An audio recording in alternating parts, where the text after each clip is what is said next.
درس کا جو سلسلہ چل رہا ہے، آج 7واں درس ہے اور یہ آخری درس ہے۔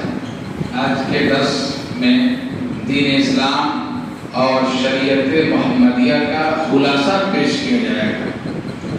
آپ صلی اللہ علیہ وسلم کا دین مختصر مگر جامع و مانع ہے۔ بھلائی کا کوئی ایسا کام نہیں کہ آپ صلی اللہ علیہ وسلم نے امت کو نہ بتائی، یعنی بھلائی کی جتنی باتیں ہو سکتی ہیں نبی پاک صلی اللہ علیہ وسلم نے اپنی امت کو بتا دیا، اطلاع کر دیا۔ اور برائی کا کوئی ایسا کام نہیں کہ جس سے نبی کریم صلی اللہ علیہ وسلم نے امت کو متنبہ نہ کیا ہو، آگاہ نہ کیا ہو، یعنی خیر اور بھلائی کی بات کو بھی بتا دیا ہے اور گناہ اور برائی کے کاموں کو بھی متنبہ کر دیا ہے، برائی کے کاموں سے آگاہ بھی کر دیا ہے کہ یہ صحیح ہے، یہ غلط ہے، یہ حلال ہے، یہ حرام ہے، یہ جائز ہے، یہ ناجائز ہے، واضح بیان کر دیا نبی پاک صلی اللہ علیہ وسلم نے۔ جس بھلائی کی طرف آپ صلی اللہ علیہ وسلم نے رہنمائی فرمائی ہے، بیان کیا ہے، ان بھلائیوں میں سب سے اہم توحید باری تعالی، یعنی اللہ تعالیٰ کی وحدانیت کا اقرار کرنا ہے۔ ہر وہ کام ہے جسے اللہ تعالیٰ پسند کرتا ہے اور جو اس کی رضا کے حصول کا ذریعہ ہے۔ توحید ایک ایسا یہ عمل ہے، اللہ کی وحدانیت کا اگر کوئی بندہ اقرار کرتا ہے، ایسا عمل ہے جسے اللہ خوش ہوتا ہے، راضی ہوتا ہے، اللہ اسے پسند کرتا ہے اور اللہ کی رضا خوشنودی کو حاصل کرنے کا یہ ذریعہ کون ہے؟ توحید ہے۔ اور جس برائی سے آپ صلی اللہ علیہ وسلم نے روکا ہے، متنبہ کیا ہے، بار بار اسے بچنے کی تاکید کیا ہے، اور برائی ویسے تو بہت ساری برائیاں ہیں لیکن جس سے بار بار تنبیہ کیا ہے، روکا ہے، وہ شرک ہے، یعنی شرک سے بچنے کی بڑی تلقین کی گئی ہے۔ اور یہ وہ کام ہے، شرک ایک ایسا عمل ہے جس کو اللہ پسند نہیں کرتا ہے، اللہ اس کو ناپسند کرتا ہے اور برا سمجھتا ہے۔ ظاہر بات ہے اللہ تعالیٰ نہیں چاہتا ہے کہ اس کی وحدانیت میں، اس کی خلقت میں، اس کی عبودیت میں، اس کی ربوبیت میں کوئی دوسرا شریک ہو۔ اللہ تعالیٰ ہی خالق ہے، اللہ تعالیٰ ہی مالک ہے، اللہ تعالیٰ ہی رازق ہے، اللہ تعالیٰ ہی عبادت کے لائق ہے۔ اللہ کے علاوہ کوئی معبود حقیقی نہیں ہے۔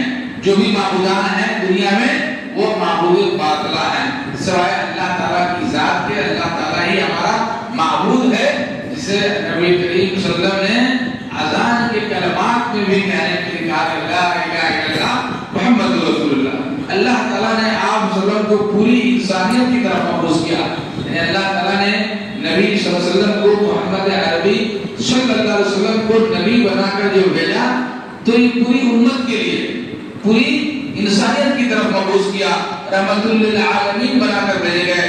ہر دو عالم کے انس پر آپ صلی اللہ علیہ وسلم کی اطاعت و فرمانبرداری فرض قرار دیا، یعنی یہ صرف ہم ایمان والوں مسلمانوں کے لیے نہیں بھیجے گئے، پوری انسانیت کے لیے، پوری کائنات کے لیے، انس و جن سب کے لیے آپ نبی بنا کر بھیجے گئے۔ اللہ نے فرمایا قل یا ایھا الناس انی رسول اللہ الیکم جمیعا۔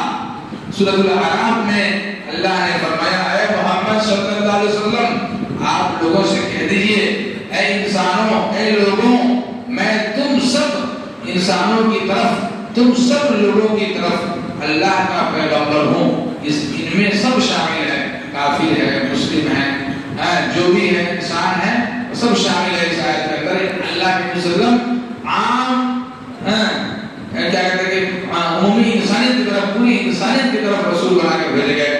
اللہ تعالیٰ نے آپ صلی اللہ علیہ وسلم پر دین اسلام کی تکمیل کر دی، یعنی دین اسلام کو آپ صلی اللہ علیہ وسلم پر مکمل کر دیا۔ اب اللہ کے نبی صلی اللہ علیہ وسلم، محمد صلی اللہ علیہ وسلم کے بعد کوئی دوسرا نبی نہیں آئے گا سمجھانے کے لیے، شریعت بتانے کے لیے۔ اللہ کے نبی صلی اللہ علیہ وسلم نے فرمایا لا نبی بعدی، اب میرے بعد کوئی نبی نہیں آئے گا۔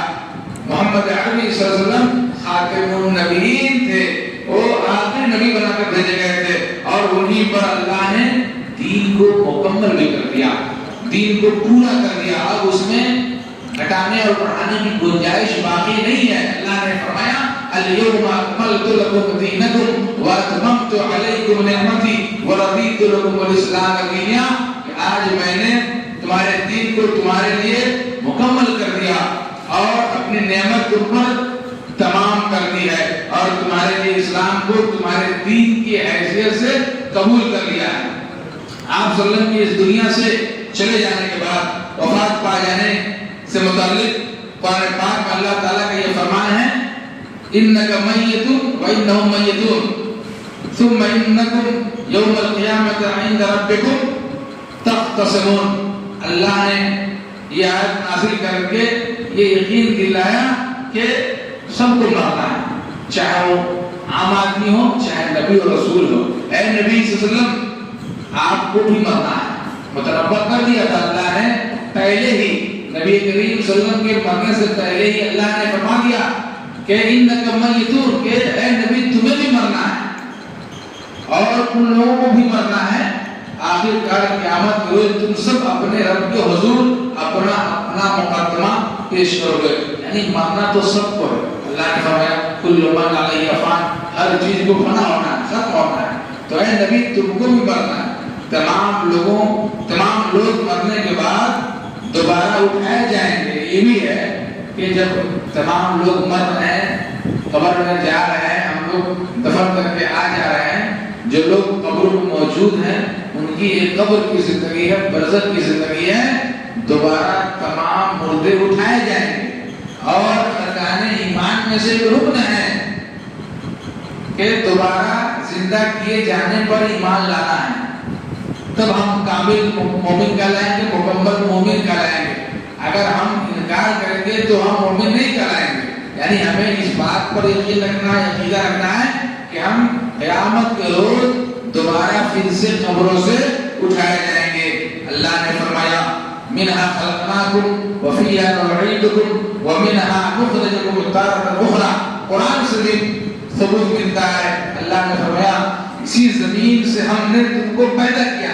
ظاہر بات ہے اللہ نے ہمیں مٹی سے بنایا ہے, تو اللہ نے فرمایا کہ ہم نے تم کو اسی زمین سے, اسی مٹی سے پیدا کیا ہے اور اسی میں ہم تمہیں واپس لے جائیں گے. یعنی اسی مٹی میں ہم تمہیں واپس بھیجیں گے اور اسی سے تم کو دوبارہ نکالیں گے. وَمِنْهَا نُخْرِجُكُمْ تَارَةً أُخْرَىٰ. مٹی سے پیدا کیا, مٹی میں اللہ تعالیٰ بھیج دے گا قبر میں اور پھر اسی مٹی سے دوبارہ آپ کو اللہ زندہ کرے گا. ان باتوں پر بھی ایمان لانا ضروری ہے. اور اسی طرح اللہ نے فرمایا وَاللَّهُ أَنبَتَكُم مِّنَ الْأَرْضِ نَبَاتًا ثُمَّ يُعِيدُكُم فِيهَا وَيُخْرِجُكُمْ إِخْرَاجًا. سورۃ النوح میں اللہ نے فرمایا اللہ نے تم کو زمین سے خاص طور سے پیدا کیا, پھر وہ تمہیں اسی زمین میں واپس لے جائے گا اور قیامت کے روز پھر اسی زمین سے تم کو نکال کھڑا کرے گا. دوبارہ اٹھائے جانے کے بعد لوگوں سے حساب کتاب لیا جائے گا. دوبارہ زندہ کرنے کا مطلب یہ ہے کہ میدان محشر میں قیامت کے دن اللہ تعالیٰ ہم سے حساب و کتاب لے گا اور ان لوگوں کے اعمال حسنہ و سیئہ کے مطابق انہیں جزا و سزا دی جائے گی. جن کا جو عمل ہوگا اس کے مطابق اس کو سزا ملے گی, جس کی دلیل اللہ نے فرمایا وَلِلَّهِ مَا فِي السَّمَاوَاتِ وَمَا فِي الْأَرْضِ لِيَجْزِيَ الَّذِينَ أَحْسَنُوا بِمَا عَمِلُوا وَيَجْزِيَ الَّذِينَ أَحْسَنُوا بِالْحُسْنَى. اور زمین اور آسمانوں کی ہر چیز کا مالک اللہ ہی ہے تاکہ اللہ برائی کرنے والوں کو ان کے عمل کا بدلہ دے اور ان لوگوں کو اچھی جزا سے نوازے جنہوں نے نیک رویہ اختیار کیا ہے. جس نے بعد الموت مرنے کے بعد دوبارہ اٹھائے جانے کا انکار کیا وہ کافر ہے اور جو اقرار کیا وہ مومن ہے.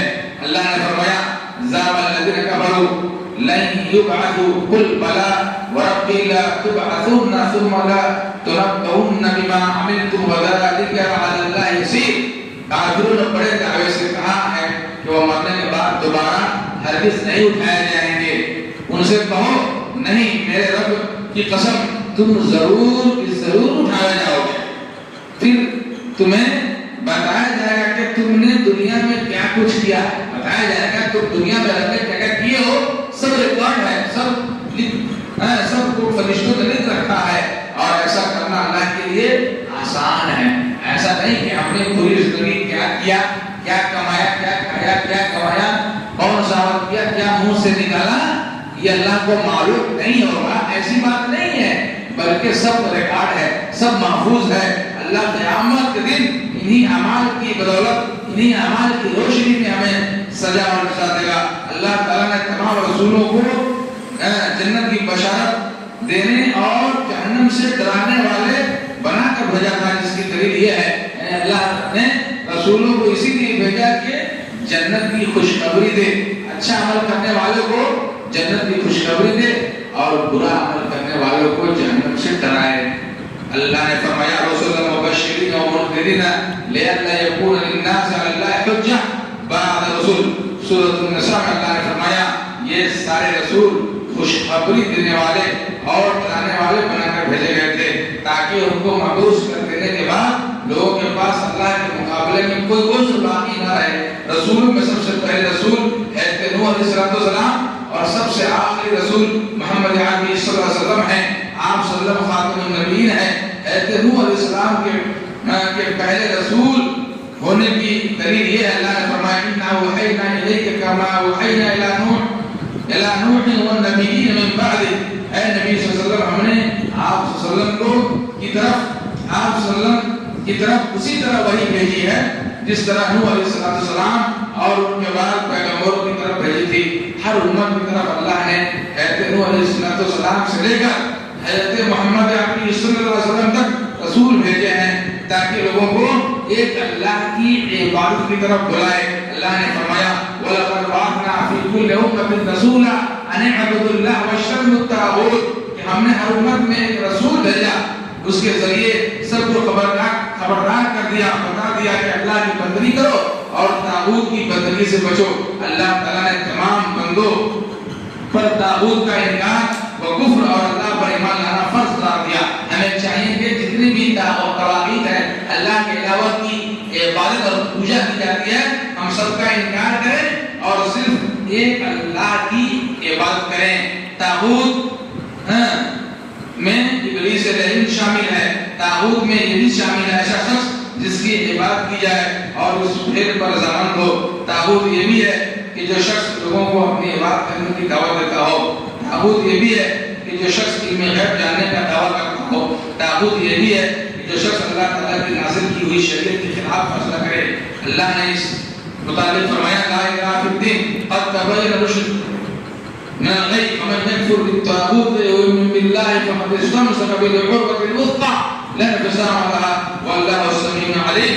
سورۃ البقرہ میں اللہ تعالیٰ نے واضح فرما دیا کہ دین کے معاملے میں کوئی زبردستی نہیں ہے کیونکہ ہدایت یقیناً گمراہی سے ممتاز ہو چکی ہے۔ اب جو کوئی طاغوت کا انکار کر کے اللہ پر ایمان لیا ہے اس نے ایسا مضبوط سہارا تھام لیا جو کبھی ٹوٹنے والا نہیں ہے اور اللہ سب کچھ سننے والا اور جاننے والا ہے۔ یہی لا الہ الا اللہ کا صحیح معنی اور مفہوم بھی ہے، یعنی اللہ کے علاوہ کوئی معبود برحق نہیں۔ حدیث پاک میں رسول اکرم صلی اللہ علیہ وسلم کا ارشاد ہے راس الاسلام وعمودہ الصلاۃ کہ دین کی اصل چیز کیا اسلام ہے اور اس کا ستون نماز ہے۔ اس لیے ہم اسلام جو ہمارا دین ہے اس پر عمل کرے، اس کے مطابق چلے اور جو دین کے جو ارکان ہیں، جو ستون ہیں، جس میں جو اہم کڑی نماز ہے اس کا ہم اہتمام کریں، اس کو ادا کریں۔ اس کے علاوہ جتنے ہمارے صالحہ ہے سب کو انجام دے اور اپنے سینوں میں توحید کو محفوظ رکھے، اللہ کی وحدانیت اقرار کرے اور دیگر تمام گناہوں سے بچے، خاص طور سے کبائر سے بچے اور ان میں بھی شرک سے گریز اور پرہیز کرے تاکہ دنیا میں بھی ہم کامیاب ہو اور آخرت میں بھی کامیاب ہو۔ اللہ تبارک و تعالیٰ سے دعا ہے کہ اللہ تبارک و تعالیٰ ہمیں توحید پرست بنا دے، اللہ تعالیٰ ہمیں ایک اللہ کی عبادت کرنے کی توفیق عطا فرمائے اور اللہ تعالیٰ ہمیں تمام کبیرہ گناہوں کے ساتھ ساتھ شرک سے بچنے اور بچانے کی توفیق عطا فرمائے۔ اللہ تبارک تعالیٰ سے مزید دعا ہے کہ اللہ تعالیٰ ہمیں جب تک اس دنیا میں زندہ رکھے ایمان و یقین اور توحید پر زندہ سلامت رکھے اور جب ہمارا خاتمہ ہو، ہماری موت ہو، ایسی صورت میں ایمان و یقین اور توحید پر ہمارا خاتمہ ہو، ہماری موت ہو۔ اقول قولی ھذا استغفر اللہ لی ولکم ولسائر المسلمین۔ سبحان ربک رب العزۃ عما یصفون وسلام علی المرسلین والحمد للہ رب العالمین، والسلام علیکم ورحمۃ اللہ وبرکاتہ۔